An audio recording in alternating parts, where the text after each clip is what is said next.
We are here with Steve Farris, Steve George, PatMastelotto, and Richard Page, otherwise known as Mr. Welcome, gentlemen, to this conversation.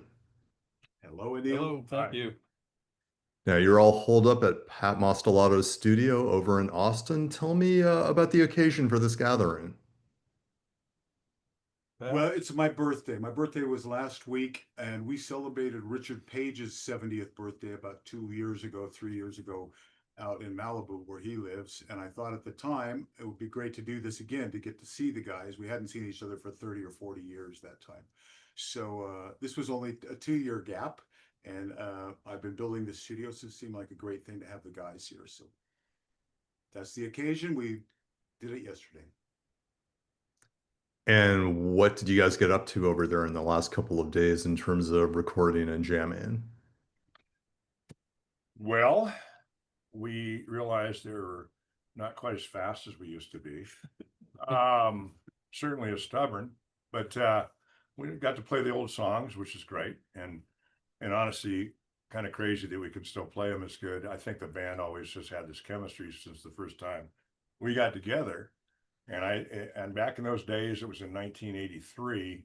I remember thinking, and I was kind of in a space in my life where I was getting offers from other gigs and things that were name gigs, and realizing always that no, there's something special going on in this deal. And I think one of the guys last night, one of the people, one of your friends or whatever, you brought that up and said, there's just sort of a magic when you guys play. Now, everybody's accomplished, and we've all played with a bunch of accomplished people, but there's kind of a certain chemistry when you get together playing. You go, God, it sounds like MrMister, good or bad, but it sounds like MrMister. So that's what we did. Tell me about the tunes you worked up. We worked up a bunch of songs. We had a list of maybe what, 12 or 13, and some of them didn't work out so well. In what way is that?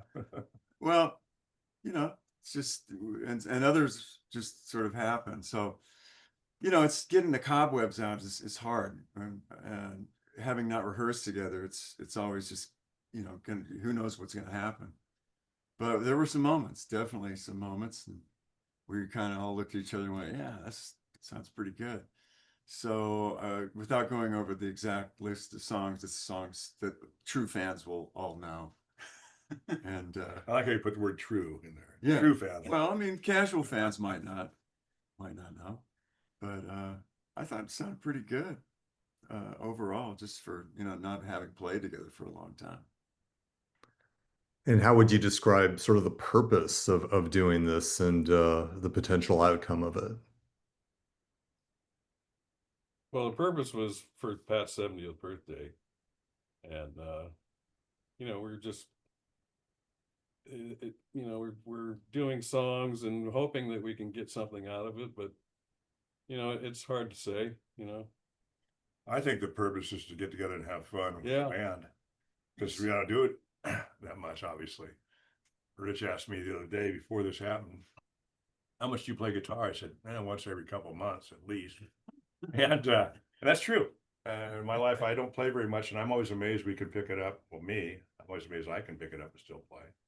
And we can, so I think it's just fun more than anything. That's why we're here. Really. Before while we were bringing gear in, and when Slug arrived, he gives me a hug. He says, I don't care if we play fucking music at all. I'm just happy to see you. Yeah. And we had our wives and the kids that hadn't seen each other before. And Yeah. so that was the biggest purpose, was a hang, and for the guys to see the potential of what I have in my studio that we could do. So many technical things within a band like us. We were a pretty high-tech band, incorporating, we can play some stuff stand and deliver straight off the floor, but there's other songs that incorporated, more technical stuff, and that was hard to get together without rehearsal. And I had two drum kits out in the room, an acoustic kit and an electric kit, make it even harder for the engineer. So to record that, plus we had a PA in the room, for where our audience of whatever 10 people could hear vocals and everything. So it was a very difficult situation to put an engineer in. We got together in the early 80s when these sequencers and new technologies were starting to happen that we were really enamored of. It's like, wow, you can do this, you can program this, and you hit a button and it does that. But none of us ever thought, well, how are we going to pull this all off live? Like, how will that work? And in those days, even the triggering mechanisms were really Wow. ancient and, you know, not reliable. But so now it's like, well, we're still kind of stuck with that. Like a song like Kyrie, you can't just, I mean, we could try and, you know, like a real stripped down version of it, but it wouldn't be the song that everybody remembers. But so yeah, we are a little. Okay, you don't know this. I bought one of these. This is the new improved Lindrum version by Behringer. Came out Oh, about a it's week new. ago, 3 weeks Oh ago. my. It's so difficult to program, it overwhelmed me, and I had to deal with other things. But you know, that's the trouble. You play Broken Wings, you really want the shaker, but it's in here and all that stuff. So setting up the routing, we just ended up, as I recall, we just pulled up a shaker yesterday, right? And put Yeah, a quick yeah. Put shaker, down a Right. Yeah, track. you ran recorded it down while they rehearsed the song, and then played it again with the shaker, so I didn't have to have a third arm. Right. And we can't play without a shaker. You gotta have the 16ths. Gotta have, yeah. Gotta have the So- subdivision. Well, Pat, tell us a little bit more about this fantastic new studio of yours, and why don't the rest of you also talk about what you make of it? What do you want me to tell you about it? 50 by 30, and I started building about 2 years ago. I was gonna build it. I bought some property, another location. I was gonna, anyway, COVID, everything changed around that time. So we had a big freeze here in Texas. I lost some trees, and Deborah, my wife, said, you know, you could build this all in the back of the house, behind our property. So that's where it is. And I'm very lucky that Deb is Deb, because all through the process she was going, make it bigger. You know, I say, you know, it's really too big. No, make it bigger. I know you're going to want it. You're going to want more space. So I've got a loft over the control room. We're sitting in the control room now, and a big tracking room. Really, it's for me and my friends. I'm not trying to make a public place. And among many engineers I work with a lot, Adrian Benavides helped me. He helped wire the room, and he kind of threw his gear in with mine because he needs a place as well. So I had about half the gear, and then this here, about half the gear is Adrian's. It's got a good vibe, really good vibe. That's the most important thing. You know, how can you function with each other in an environment, and it feels good. Sounds good. Yeah. And I'm sure you're going to be tweaking. Tweaking forever. I mean, you guys keep saying the room actually sounds really good, both from a drumming standpoint. It's live enough, it's dry enough, and there's a lot of opportunities to put things in different places.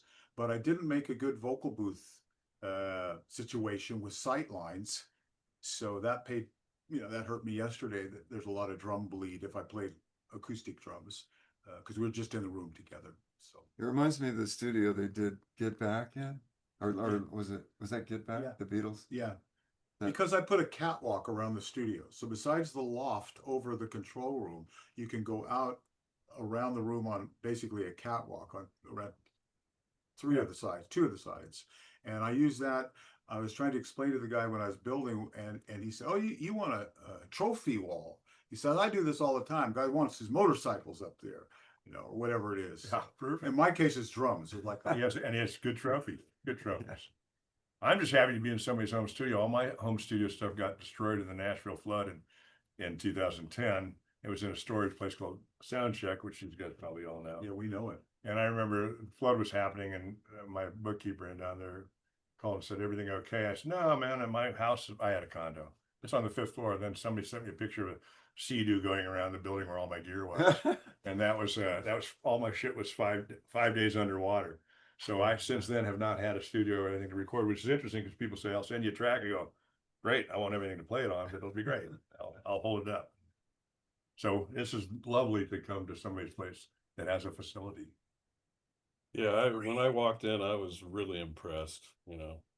I didn't expect it to be, you know, be like this. I mean, Pat's got top-notch gear, and the room's great, and it was really fun, you know. Those King Crimson tours paid off. Yeah. Oh, that's paid off. I pay it off. I pay as I go. It's paid off. I build till I'm out of money, and then I continue when I get some more checks. And Anyway, it's fun. We had a good time. Well, how was this gathering different than when you all got back together in 2023 to record some old tunes? We're already tired of each other.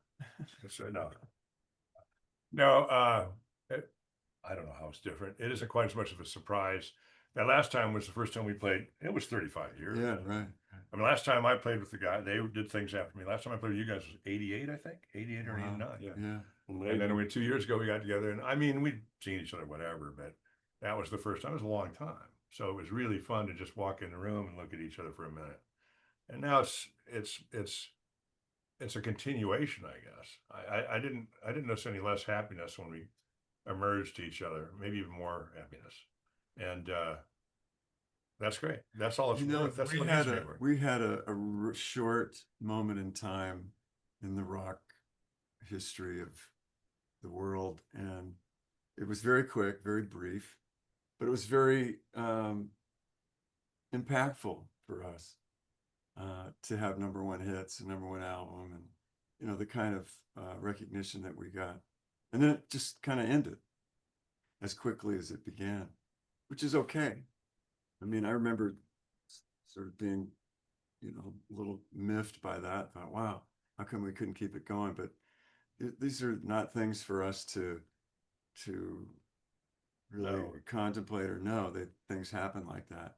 But the thing about us, the four of us, including John and George, our managers, that we've all remained friends, and we all have that tightness because of what happened to us. We all can remember the special thing that we did together, and how in the studio things were just magically produced somehow. We don't even know. You know, sometimes you look back and go, how did we do that?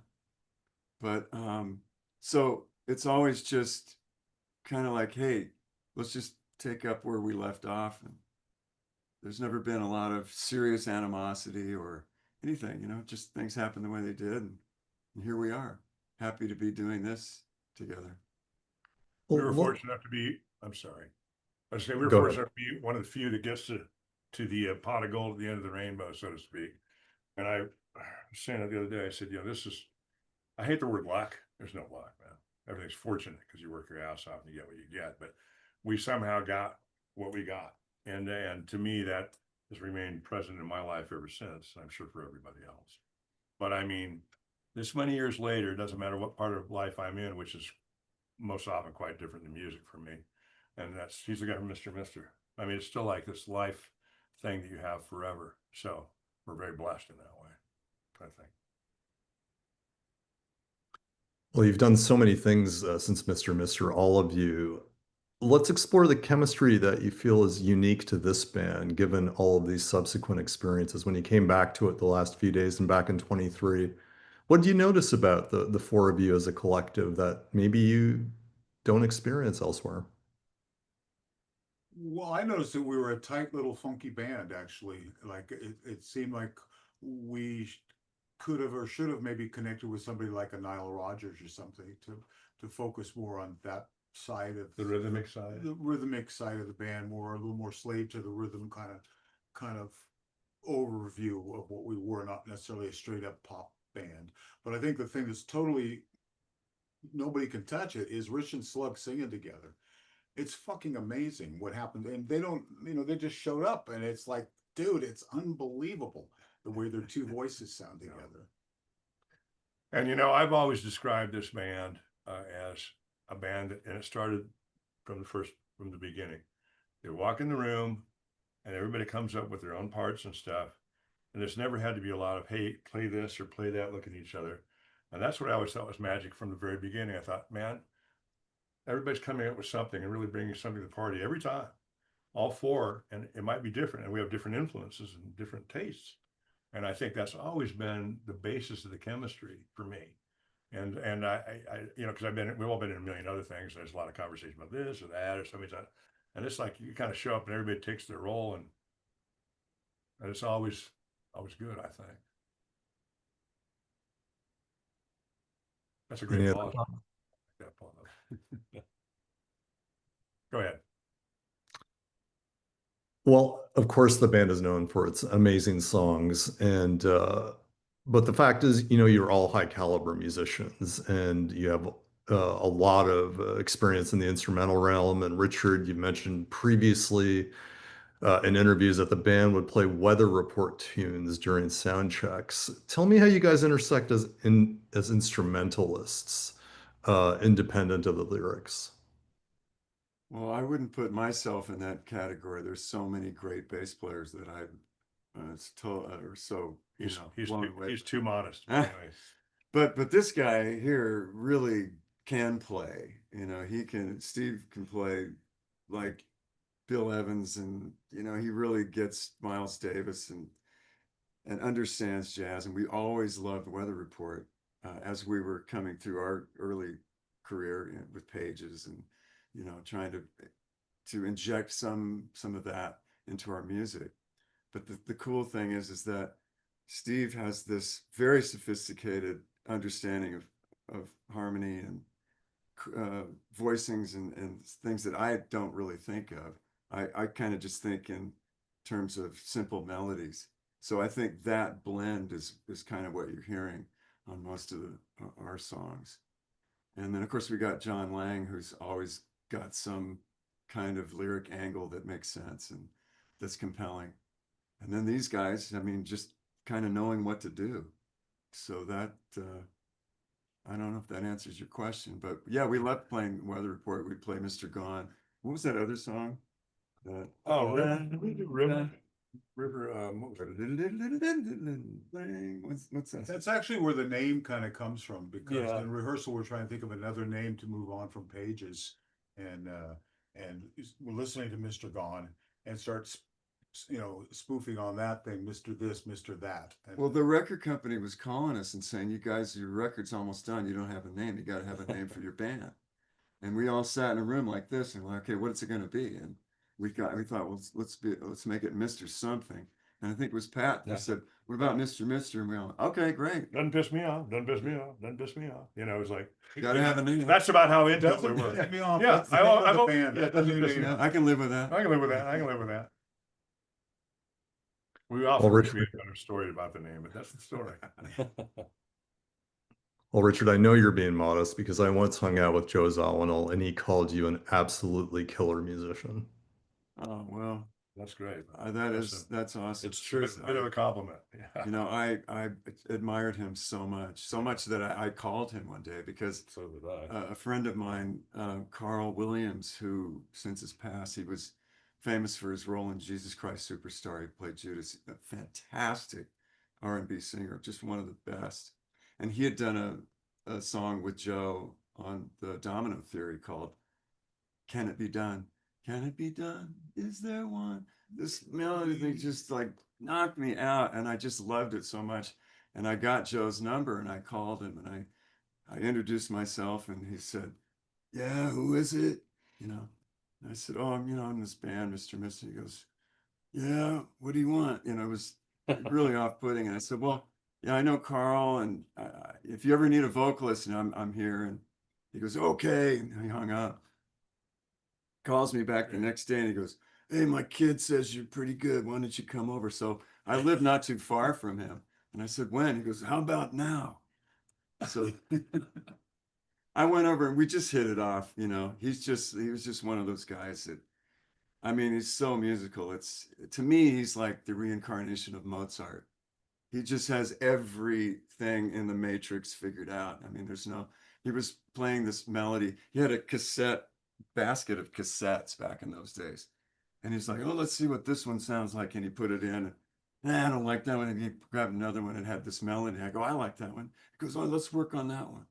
And so he gave me the thing and I took it home and John and I wrote a lyric. And when I came back a week later with some words, he started playing the song again. And I said, "Well, it doesn't sound like the same song." And he looks at me and goes, "You don't like it?" No. See, what I didn't understand was he could have played that melody 40 different ways, Right. and they all would have been different and astoundingly different.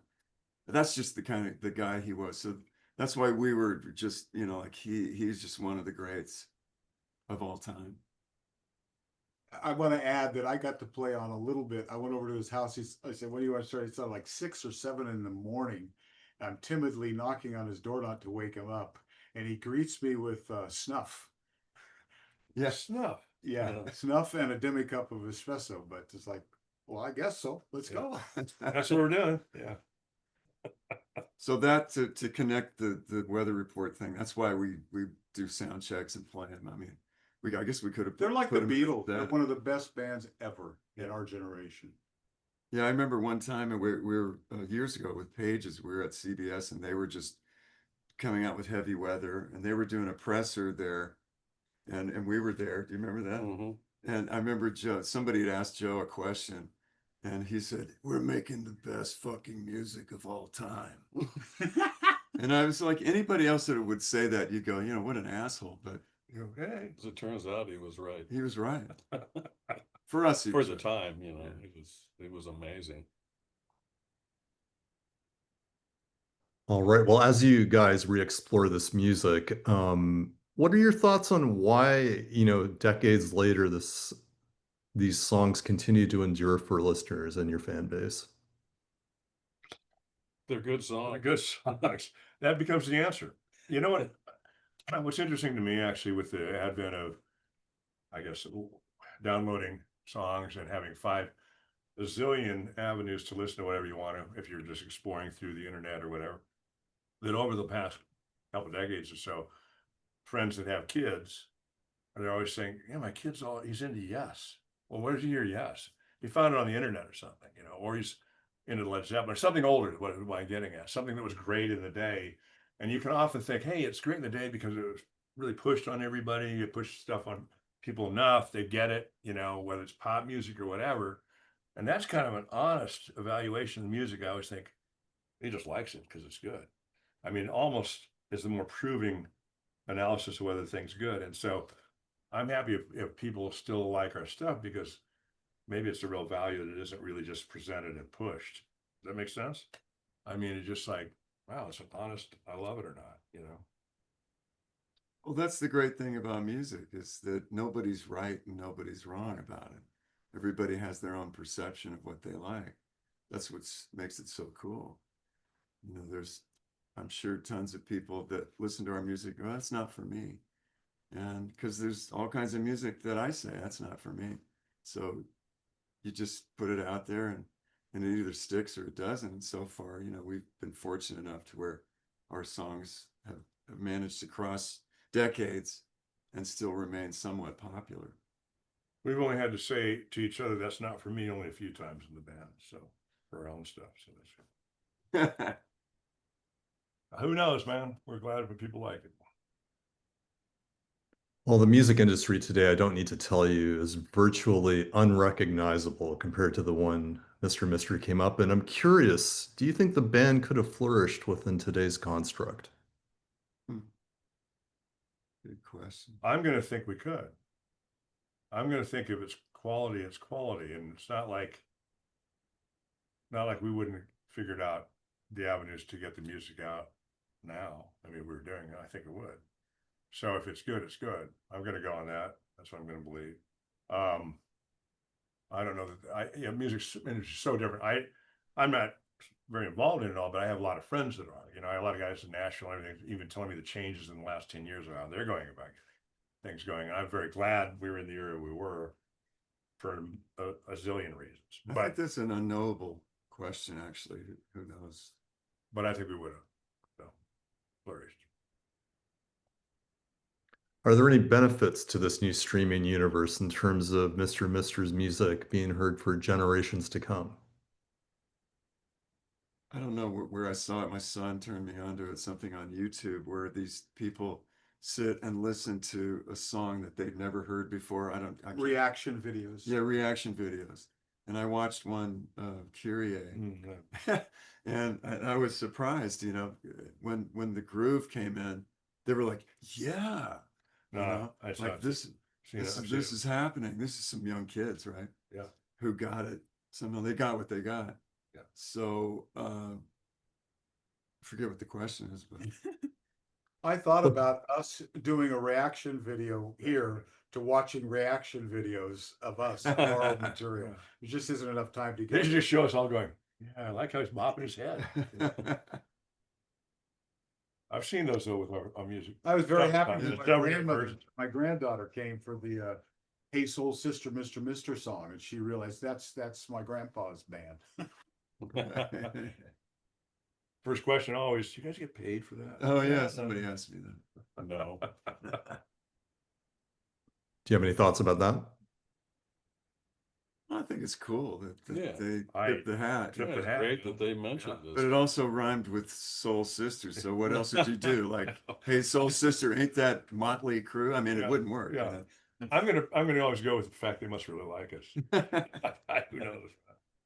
I did ask Dave Amato from, I think it's REO or somebody who's touring with him. I said, just find out if they actually like Mr. I just wanted. All right. Well, Yeah, when I was what? driving, I'm sorry, when I was driving along and first heard that, you know, and I, hey, it's straight that Mr. Like, next chorus, they did say Mr. You know, Well, tell us what each of you are up to these days in a solo capacity.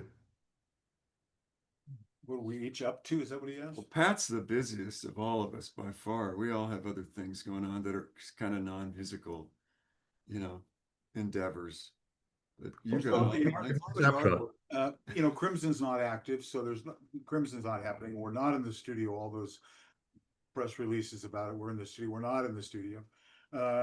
So I stay busy with Tony Levin. We have our Stickman band with Marcus, and I stay busy with Trey Gunn and Komara, the band with the Slovakian guitar player David Kohler and the Italian trumpet player. New record. I think it's really good. Very different. It's not pop music at all, and the stuff I do with ORK. Now, ORK is to my mind very similar to MrMister. It's all songs. We try to keep it down 4, maybe 5 minutes. We have one long piece on the new record, but it's a vocal oriented band. So much of what I do is instrumentally. The prime priority is the instrumental stuff. So ORK is the closest thing, and I hear the influences in those guys. They're younger than me; they're in their 40s and 50s. But I hear Misters, I hear Duran Duran, I hear stuff from our generation in their songwriting. Soundgarden. They're from that crossover of late 80s, early 90s influences. I have probably departed the most from anybody else. I don't really do a lot of music anymore. I had another love, probably as passionately loved as music was for me since I was a little boy, and that's hunting ducks and geese. So I got into a business. I didn't see it as a business. I bought some land that I wanted to hunt on, and I learned how to develop the wetlands and restore wetlands, which turned into a whole other thing and turned into some other land and this and that. And I have a hunting business, but I also have a restoration business of wetlands and that sort of thing. And it's become equally as fulfilling for me because I had that kind of passionate love for it. I've worked for the U.S. Fish and Wildlife Service. I worked in about 5 different states doing that kind of stuff. So my life has really turned a corner, but that's why it's particularly fun for me to come back and go, hey, I can still play the guitar a little bit. It's pretty good. So I'm really doing something different, but I'm so thankful because this first part of my life, which includes this, I got a lot of fulfillment out of it. I don't sit there and look around and go, God, I wonder what it'd be like if, oh yeah, we did. So, that's been great for me. well, I've been playing a little bit. I've done a few charity gigs, or go and play with a house band for different charities and stuff. Done a few of those. I like to just kind of get myself into my studio and come up with ideas.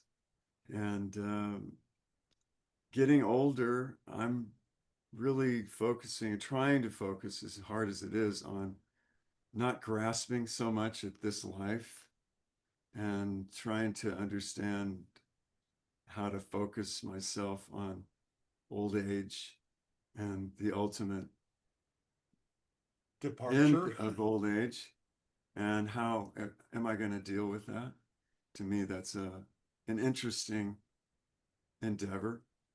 And so, trying to unlock the spiritual understanding as best I can to make myself feel fine about getting old. It seems like we sort of look at it as a betrayal, that old age, and is, like the end of the fun, and why do we have to die? And these are my thoughts, trying to better understand that and kind of be able to be happy, actually happy.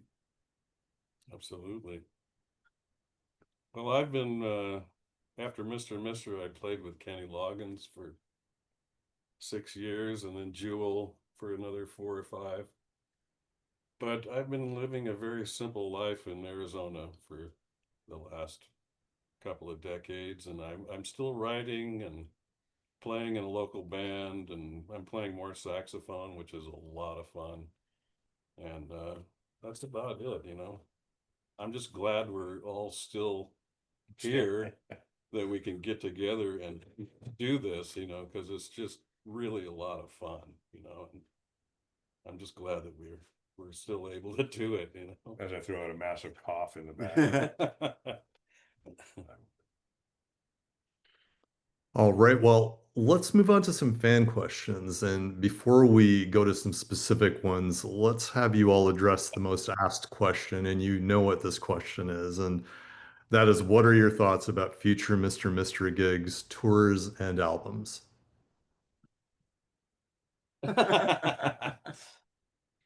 Wouldn't that be fun? Well, it's kind of a complicated thing. Yeah, it is.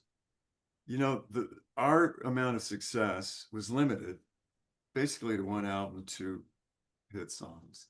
We didn't have that reoccurring hit song career. We'd go from album to album, and it got bigger and bigger and better, to where our following became bigger and bigger, where you could justify actually going out and having a lucrative concert. Let's just say not lose money. Yeah, I mean, I hate to say it, but that's it.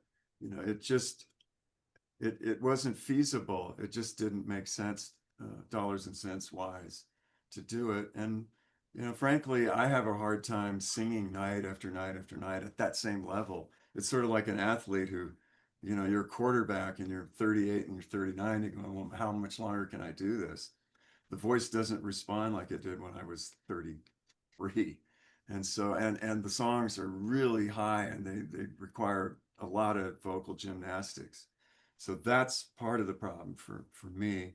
But I know a lot of fans wish that it would happen. It probably won't, but you know, who knows? I think it would be fun if we could go out and play some smaller, I say smaller, but big clubs, I guess I should say. We're at that level, which maybe we could, maybe we couldn't. But yeah, we might be limited to how hard we can go at it. I don't know. But I mean, I think that would be fun, and probably, we talked about it last night. We talked about it and said, well, let me go test the water and see, just go for the kicks of doing it, you know, small setup, kind of different. And who knows, man? I mean, you know, we're just kind of at this point glad to get together and play a little bit. But we did get to record some stuff, and we'll take a look at it and we'll see if it passes the test of whether or not we want to share it or not, right? Yeah. I mean, it's that simple. Don't get expectations. Yeah, Yeah. enjoy what we've done. Be happy with that. We certainly do. I'll go through all the files and start to separate out things, but right away when I listen, there's so many technical bullshit. So we got to work around issues that, you know, if we presented a new record, I would want it to sound like the fucking greatest record of all time. And this would be a compromised version because we did it, you know, whatever. We played 10, 15 songs in a couple hours, trying to deal with headphone mix. Yeah, trying to get 10, sound. 20 people walking through the room at the same time. It would just, you know, if we did it again, maybe we just do it with just the 4 of us and an engineer and pick one song and work on it all day. And then we have something, you know, but we didn't do it that way. And then again, maybe we play it just so we did. Everybody says, that's the best work you guys have ever did. Who knows? It would be fun. That would be, but who knows? Okay, well, let's move on to fan questions. And the first one is from Isabel Ortiz, and she asks, what moment stands out most from those years during which you were starting to be successful with Broken Wings? When did you think, yes, we've made it? Well, for me, we were on the road with Tina Turner, and we were opening for Tina, and we were playing in Atlanta, I think, at the Omni. Yeah. And George, our manager, sent me a tech, or not a text Wasn't a back then. Yeah, free tax. It was a by a carrier pigeon. yeah, I think it was. But George sent me a message saying, "Congratulations on #1." And it took me a while to go, what's he talking about? Oh, Broken Wings went to #1. That's what he was telling me. And that was really a moment, for me going, wow, that's great. And we were having a great time with Tina too. Her and her band were wonderful. All the crew guys were great, and she was awesome. Yeah, she's a fantastic. So There was another, and that for me too, that was it's certified. But I'll never forget the one time, and we were in Knoxville, I think it was Knoxville, Tennessee. And we're on the road for Tina. And Broken Wings was going up the charts. It wasn't #1, but it was going up the charts. Now, mind you, we stepped back from our first album, which was completely unsuccessful, and going through these record signing things that were quite similar to Spinal Tap, where nobody shows up. You're at a Neiman Marcus in front of a lipstick counter, and nobody's there, and you're waiting around. There's no, it's just all that. And then we went to a record signing thing in, I think, Knoxville, and we're driving over there in the limo. Well, we had the limo back at the Neiman Marcus thing too. But anyway, we're driving over the limo, and there's a line of girls running about 4 blocks as we drive by them, and I can look at each other and went, maybe we're on here. Maybe we're on to something. And then we're sitting there, and the girls are crying when they go by. I thought, boy, shit changed, fellas. It changed. That was a moment. I have two moments. One is when my old hometown newspaper called my dad to get an interview, want to know what's up with his son. I said, well, because he wasn't following this or anything. The other one was driving up Sepulveda Boulevard in the Valley and hearing Broken Wings and realizing it wasn't, I have a cassette player. It wasn't mine. I turned the cassette. It's not me. It's out there. It's a car a lane or two over with their windows down. It's Broken Wings is coming. Holy shit. And then I hear the DJ announce a Broken Arrow by Mr. That's the first time I heard it on the radio. My Twisted Sister. That's funny. When did you know you made it, Rich? Oh, well, my most vivid memory is when we played at the American Music Awards. And the curtain was down, we hadn't been introduced yet, and we were going to do Kyrie. And I realized that Stevie Wonder, Bruce Springsteen, Whitney Houston, Michael Jackson, Sting, U2, did I say that? I mean, everybody was right there in the front, and my heart was pounding. So I thought, am I going to have a heart attack? Is this going to be the end right here? Because I This just would have been great, though. It's been a great story.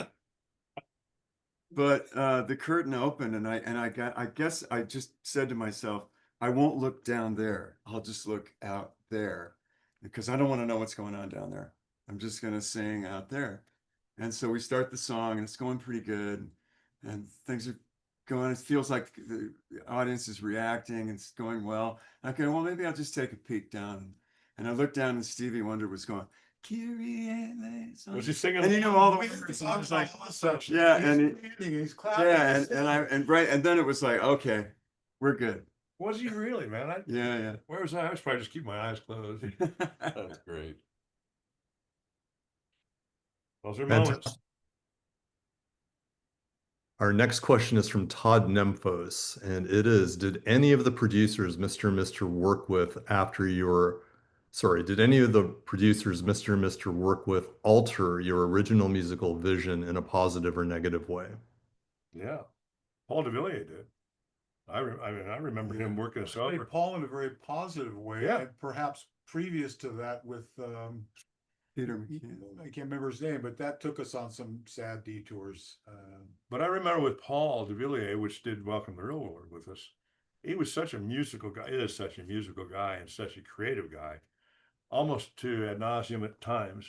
But I remember him sitting with the songs we'd already done, we'd already written, we always had worked up, and he just worked us over. Like, Is It Love is a great example. I mean, that chorus got written about 15 times from the time it started until it came to that as an example. So his contribution was very musical as a producer too. And you were talking about last night about the vocals of Kyrie. Tell him about how you're cutting. Oh yeah, well it's not like he invented it, but Steve and I would do the background vocals where he'd have us stand like a foot away from the mic and do one pass of the background vocals. He'd go, okay, now move back 3 feet. So we move back 3 feet, he'd make some adjustments, and we do the same thing. Okay, move back 3 more feet. By the end of the night, we were like all the way in the back of the room singing Kyrie. So it was something I'd never thought of, you know, to kind of stagger the space in the room to create some kind of thing. And, you know, I arrived late that day in the studio. I could hear the vocals when I walk in the control room, but I don't see the guys because way in the back of the room, he'd assembled bleachers, 3 levels of bleachers. He had one microphone in the room and one further out in the room. And Rich and Slug were at the top bleacher all the way to the side. I think, why the fuck are they over there? The microphone's down here. But I hadn't seen it. He'd had them do what Slug just described. Yeah. They moved to each Right. position of a choir. So things like that. And with me, he's South African. He comes, if you don't know that, he's so connected with drums and drumming and feel and textures of the rubbery sound of drums. So we really indulged. He indulged me. A lot of times the cats would leave. Rich lived in Malibu, Slug was out in the valley. So we're kind of done. We got guide tracks and Pat wants to work some more. So they'd leave me behind with Paul. So we could just smoke a little weed and just experiment. And Paul was Smoke a lot of weed, guy. a lot of weed. We did things in some separate passes. Paul said, let's separate, do just the snare drum and then the kick drum or the cymbals as overdubs. And there was a pass for Into My Own Hands, where I'm only playing a snare drum to the rest of the track out in the room. And we finished my take, and I said, that's pretty good one. He says, let's do another. And I say, I think we should keep that. It was a pretty good one. He goes, no, I'll keep that. Let's do another one. So we don't do this for drummers. You're talking like a singer where you're going to comp. You're going to have the singer sing it 2 or 10 times. This word is best from here, and that word is best from this before Pro Tools. So I had a 2-track comp to make my, okay, we can take that feels better right there. We'll stick that over into our master track. So Paul was great, especially for me. He really indulged on the drums. very musical guy. Very involved, very involved. I invited him. I tried to get him down here. He was up in Canada. So he didn't make it down for my party. He's funny though, because I talked to him before this, hoping you'd come down. I did because of you, and I played on an Italian artist record, and went to Canada to visit him a few years ago and played some stuff.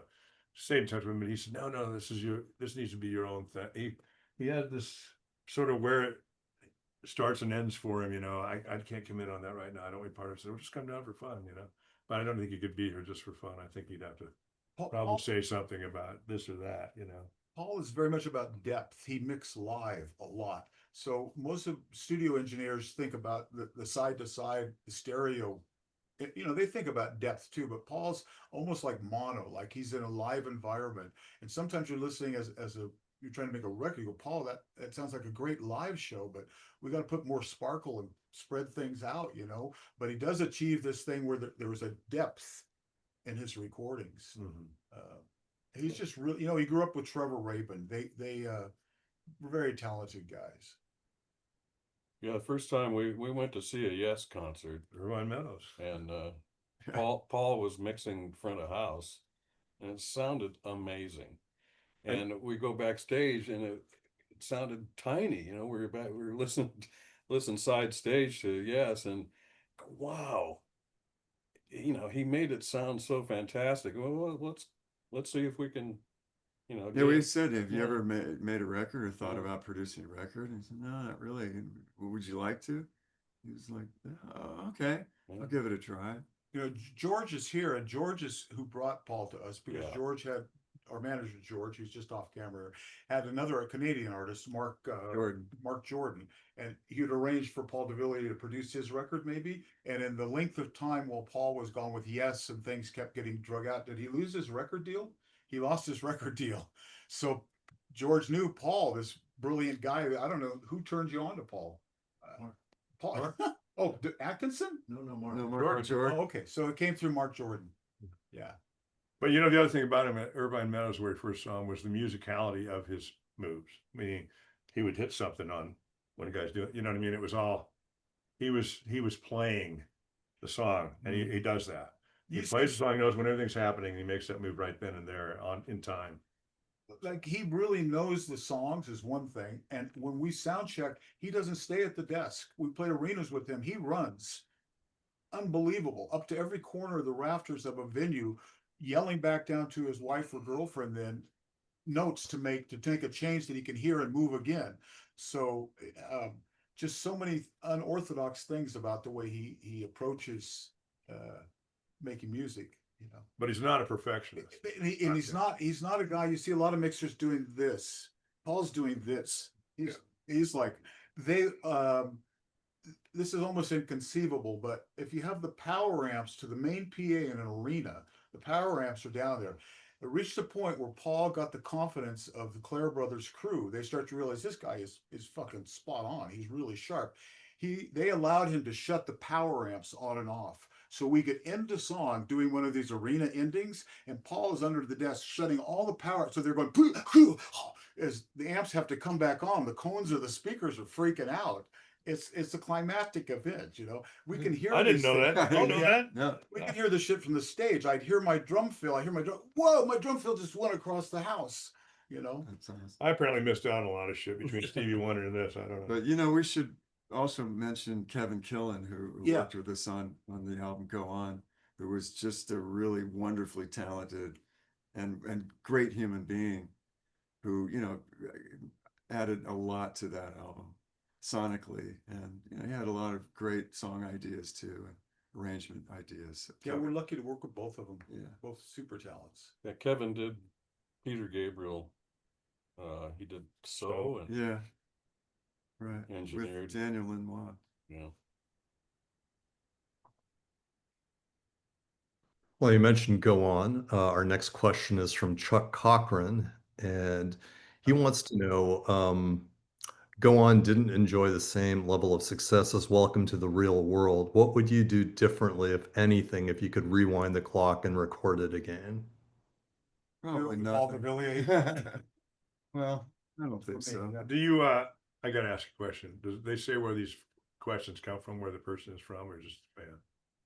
We don't know where they're from. These are all posted to your Facebook Doesn't page. matter. I know a Chuck Cochran that lives in Milwaukee, actually Carbondale. Could be. I know one too, but anyway, it doesn't matter. Well, you know, the plan was to do another record with Paul, but he got sidetracked with Yes. Yeah.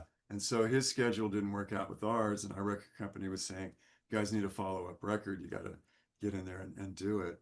And that was sort of the main reason that we had to switch gears and try something else. But also, I remember thinking, probably arrogantly, that we now had everybody's ear and we could kind of do whatever we wanted. You know, that was sort of a bit of a naive way of thinking, because I think we hadn't made enough of an imprint or impression to warrant taking another giant step, and we sort of did. And so that, along with the record company's disinterest in what we were doing, kind of, you know, was the perfect storm to kind of Yeah, make it not successful. I think you're making that point, but also we can't understate the fact that the record company had completely changed. I mean, all the people that were there on Welcome to the Real World were gone. The record company got sold, and there were all these changes going, and different people. pushing GE different bought things. NBC, BMG bought Mm. whatever the corporate takeover of And RBA. by the time our record was coming out, there were completely different people in the promotions. And these things change everything. It changed, and we should also state that it changed things for two of their other big acts, Starship and the Eurythmics, same time.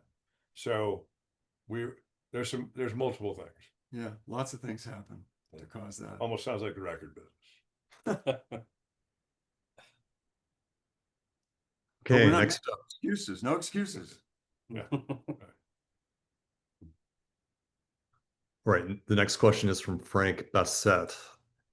He wants to know, are there any songs that weren't planned for the recording sessions that were composed on the spot? Of this particular thing? I think all. I think all across the- any Mr. record. No, that answer's no. There's been no songs composed on the spot in the studio. No. Well, well, it's an exception. Here's a Yeah, semi Maybe I exception, wasn't there. like Wheel of Life on the Pole record.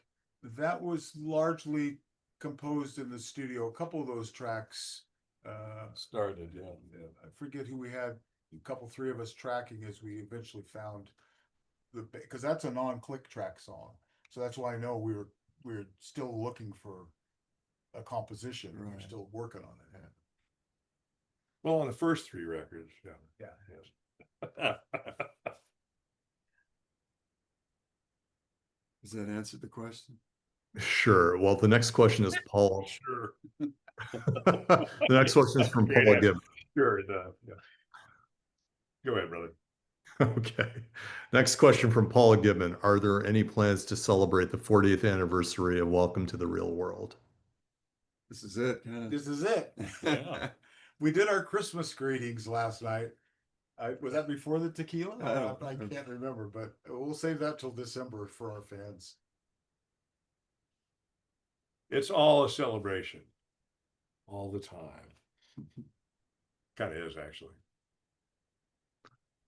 Okay, next question from John Burge. Would you consider creating deluxe editions of the band's catalog, including Dolby Atmos remixes, B-sides, and demos?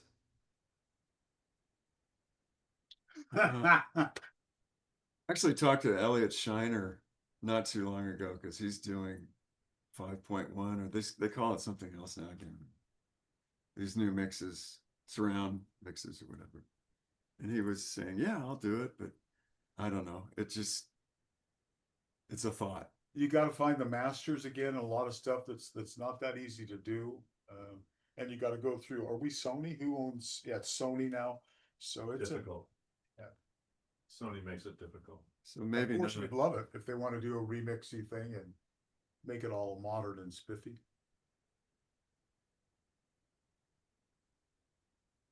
So unknown. Unknown. Is it something you would want to do though? Is this something you'd like to see realized? I mean, it's all the rage right now. Pat's band King Crimson being one of the most emblematic ones for releasing, multi-disc box sets of albums. I'd be curious to hear what that sounds like. Oh, you're talking about Steven? No, I can't hear well enough. Go ahead. I'm talking about King Crimson is very well known for taking an album and expanding it to multiple discs. So I was Yeah. wondering if you'd Well, like that's to because- see that That's happen. because Robert owns the tapes. Robert was smart enough from the very beginning Yeah. to license things and keep control of where the masters are. Hello. He always helps. Steve has an emergency call there, so. We'll Okay. carry on. From Darren Pillins, we have, are there any unreleased tracks from the first 3 albums? There are bits and pieces of some things that are not fully realized songs that are not, there's no plan to do anything with them.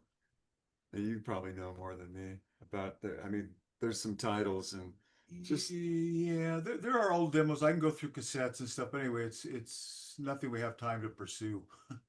yeah, I don't think they rise to the There's a occasion. reason they got Yeah, sifted out. right.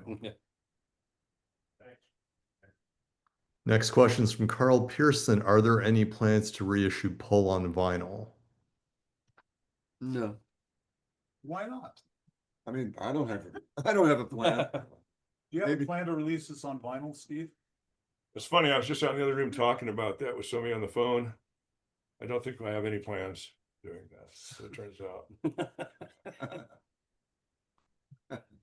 George, any plans to release it on vinyl? Sony wants such a minimum amount of records that they make it impossible and want us to buy them up front, that they make it impossible financially to do it. Right. So the answer is no.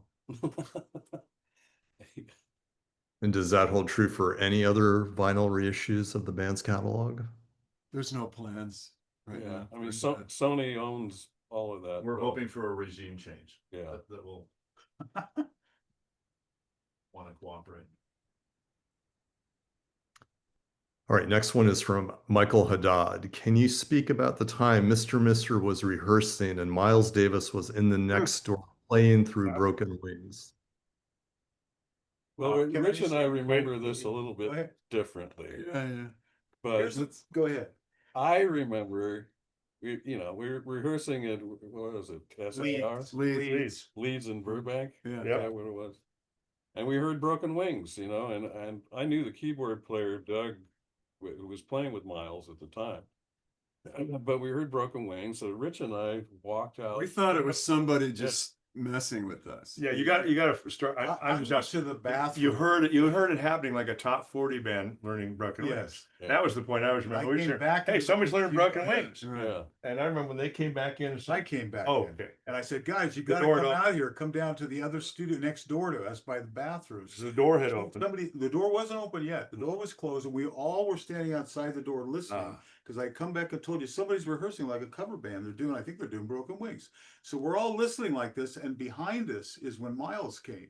He was just arriving, so we were all hovered at the door. I don't remember. We all have different stories, Yeah. totally. Oh yeah, oh yeah. But anyway, And yeah, that's there when he did was. The thing about you did. You said Right. Well, I mean, first of all, he was playing it, and it was like, and he kind of had his back to everybody. And Steve and I were just going, is that Miles? Come on. It can't. Yeah. But then my memory was that he finally came out, Yeah, he came. and we were standing there, and, I mean, I've never felt more white in my life than talking to Miles Davis. Like, I thought I was, somewhat of a, like I had some R&B sense, but you just don't feel like that when you meet Miles Davis. No, And no. and we said, hey, Miles. And he goes, yeah. We said, well, We wrote that song you were playing, we wrote that song. Yeah, we wrote that song. He goes, what you talking about? You didn't write that. Yeah, and he said, you didn't write that song. And anyway, we're trying to explain it like two little white schoolboys, No, we actually did write. And he just kind of brushed past us and got in his limo, and that was the end of it. Or he just No. He said something Because to he you. said, No, I he said something to remember. both of us. Yes. We said, Miles, we wrote that song, you guys wrote that too. you stole it. And he finally got this. You guys are motherfuckers. Exactly. That's what I remember. That's No, what and then he said. said- That's what I They were remember. No, and then he said he You guys- pointed at you, and he pointed at you, and he said, you stole that thing from me on summertime, that. And it's at that point, I just, But then he looks at, I know the story, and don't and he remember looks that. back and he goes, I look at you because you told me this. You go, you stole that from summertime. He looks at you, and goes, I know you know what I'm talking about. But when he was, that happened because that's what. Right. But I'll tell you, I've been a Miles fan since I was a teenager, and to meet him was, just an unbelievable experience for me. Playing your song. And playing one of our songs, but meeting your idol is pretty special. One of your idols. I did finally hear a recording of it too. It wasn't released, but somehow I got to hear it. It was done at a Montreux festival, or I don't know, something. And it was just this jam, and you kind of wouldn't know it was Broken Wings if you didn't know it was, Yeah. It just was all over the place, and it was Miles, and Yeah, didn't matter. no, it didn't. But ever since then, we are sure that these guys are motherfuckers.